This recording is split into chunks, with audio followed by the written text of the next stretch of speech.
Have you ever finally sat down to rest and instead of relaxing, your mind starts listing everything you should be doing instead?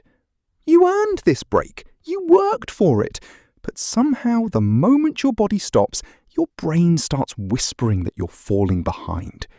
That's not laziness, that's psychology. Let's break down why resting feels like a crime, even when you've done absolutely nothing wrong. 1. Your brain has been trained to equate worth with output. For a lot of people, rest was never modelled as something you deserve. It was something you earned only after every task was finished. And tasks are never finished. Psychology shows that when self-worth gets tied to productivity early in life, the brain starts treating stillness as danger. Not physical danger, identity danger. If I'm not doing, who am I? 2. Guilt shows up because your nervous system confuses rest with falling behind. The world moves fast and everyone seems to be moving with it. So the moment you stop, your brain runs a comparison. Everyone else is working, you're not. That comparison triggers anxiety, and anxiety gets mislabeled as guilt. It's not that resting is wrong, it's that your mind is running an outdated survival program that says stopping equals losing. 3. You were taught that rest has to be justified. Think about how rest gets talked about. I deserve this. I worked hard enough. I finished everything first. Rest is rarely allowed to just exist. It has to be earned, defended, explained. Psychology calls this conditional rest, where relaxation only feels permissible after meeting some invisible bar of effort. The problem is, that bar keeps moving, and you rarely feel like you've cleared it. 4. Your inner critic confuses rest with avoidance. There's a quiet voice that shows up the moment you get comfortable. Shouldn't you be doing something? It frames rest as procrastination instead of recovery. But your brain and body don't separate types of tiredness the way your inner critic does. Physical exhaustion, emotional exhaustion, and mental fatigue all drain the same battery. Resting isn't avoiding life. It's maintaining the capacity to keep living it. 5. Busyness has become tangled with identity. Somewhere along the way, being busy turned into a badge of honour. I haven't sat down all day, I'm always doing something. Saying these things out loud can feel like proof of value. So when you finally rest, it can feel like you're losing a part of your identity, not just taking a break.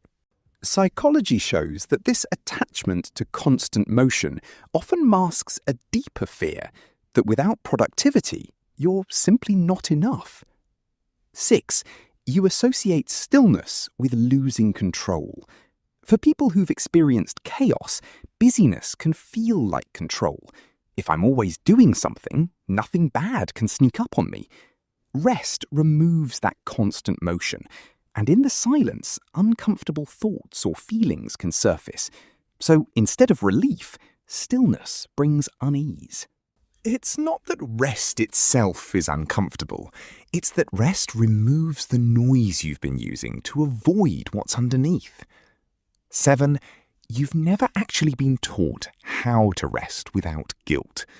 This sounds simple, but it's true for so many people.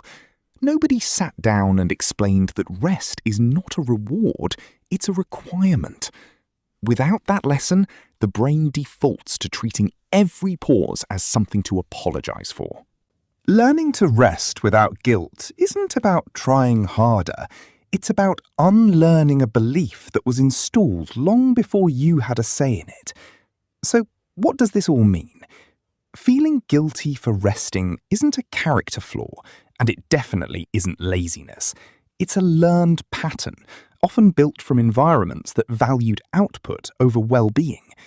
The tragedy is that this pattern eventually backfires. A mind and body that never get real rest don't become more productive, they become more depleted. Burnout isn't the price of ambition, it's often the price of never being allowed to stop. The truth is, rest isn't something you have to win. It's not a prize behind a finish line that keeps moving further away. Rest is maintenance, not a luxury. Your body needs it the same way it needs food and sleep, not as a reward for good behavior, but as a basic requirement for functioning. Productivity without recovery isn't sustainable, it's just delayed exhaustion. If you've ever felt guilty lying down after a long day, or felt the need to justify a slow weekend, that guilt isn't truth, it's conditioning. And conditioning can be unlearned, slowly, with awareness and a little self-compassion. You don't have to earn permission to rest. You were never required to prove your worth before resting. So tell me honestly, in the comments, do you struggle to rest without feeling guilty? If this made you think differently, hit subscribe. We go deeper every day. Don't forget to like the video. It helps more people find messages like this.